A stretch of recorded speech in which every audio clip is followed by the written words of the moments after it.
ગુજરાતની એકમાત્ર AIIMS hospital જ્યાં દર્દીઓ સાજા થવા જાય છે, પરંતુ હોસ્પિટલ સુધી પહોંચતા પહેલા જ બિસ્માર રસ્તો દર્દીઓની મુશ્કેલી અનેક ગણી વધારી રહ્યો છે। જામનગર રોડથી પરાપીપળિયા થઈ એમ્સ હોસ્પિટલ જતો રસ્તો ખાડા અને ધૂળથી બેહાલ બન્યો છે। આ રસ્તા પરથી પસાર થતા દર્દીઓનો આક્ષેપ છે કે વાહન ખાડામાં પડતા શરીરનું દર્દ અનેક ગણું વધી જાય છે। માત્ર દર્દીઓ જ નહીં, પરંતુ રોજબરોજ આ રસ્તા પરથી પસાર થતા વાહન ચાલકો પણ ભારે હાલાકીનો સામનો કરી રહ્યા છે। પરાપીપળિયા ગામના પૂર્વ સરપંચે પણ રસ્તાની સમસ્યા મામલે તંત્રને અનેક વખત રજૂઆત કરી હોવાનો દાવો કર્યો છે, પરંતુ રજૂઆત છતાં સમસ્યાનો કોઈ અંત નથી આવ્યો। હવે આ મુદ્દે ખુદ રાજકોટ જિલ્લા ભાજપના પૂર્વ પ્રમુખ મેદાને આવ્યા છે। પૂર્વ પ્રમુખ નાગદાનભાઈએ માર્ગ અને મકાન વિભાગને પત્ર લખી પરાપીપળિયા ગામના પાટિયાથી એમ્સ હોસ્પિટલ સુધીનો રસ્તો તાત્કાલિક બનાવવાની માંગ કરી છે।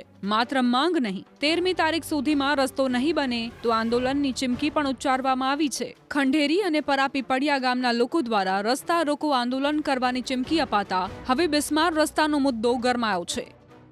આ જે રોડ છે બહુ આજ છેલ્લા 4-5 વર્ષથી આના પોઝિશનમાં છે અને આના પોઝિશનમાં રોડ ગયો છે નથી। કોઈ કલેક્ટર સાહેબ અહીં નીકળે છે, ડીડીઓ સાહેબ નીકળે છે, મામલતદાર સાહેબ નીકળે છે, પ્રાંત સાહેબ નીકળે છે, બધા એમના હિસાબે વારંવાર બધા અધિકારી અહીં આવતા જ હોય, પણ કોઈને આ રોડ ધ્યાનમાં નથી આવતો। બહુ હાલત ખરાબ છે। 10 વર્ષ થયા મારે પગ ભાંગ્યો। हाँ खाड़ा में पछात થાય થોડું દુખે। ગુજરાતની એકમાત્ર એમ્સ હોસ્પિટલ કે જ્યાં પહોંચવામાં જ દર્દીઓની કમર તૂટી જાય છે। આ રસ્તો છે તે રાજકોટ શહેરને એમ્સ અને પરાપીપળિયા ગામના લોકો સાથે જોડતો આ રસ્તો છે। આ રસ્તાની શું સ્થિતિ છે તે આ દ્રશ્યો જોઈ શકો છો। અહીંયા જે ખાડા છે આ ખાડા જોઈ શકો છો કે કેટલા મોટા ખાડા છે। અહીંથી જે વાહન પસાર થઈ રહ્યા છે તેમની શું સ્થિતિ છે કે જે રીતે અહીંયા જે વાહનો પસાર થઈ રહ્યા છે ખાડામાંથી જે છે વાહન પસાર થઈ રહ્યા છે। જે રીતે રાજકોટ શહેરમાં જે અલગ અલગ જે લોકો છે તે એમ્સ હોસ્પિટલે જતા હોય છે।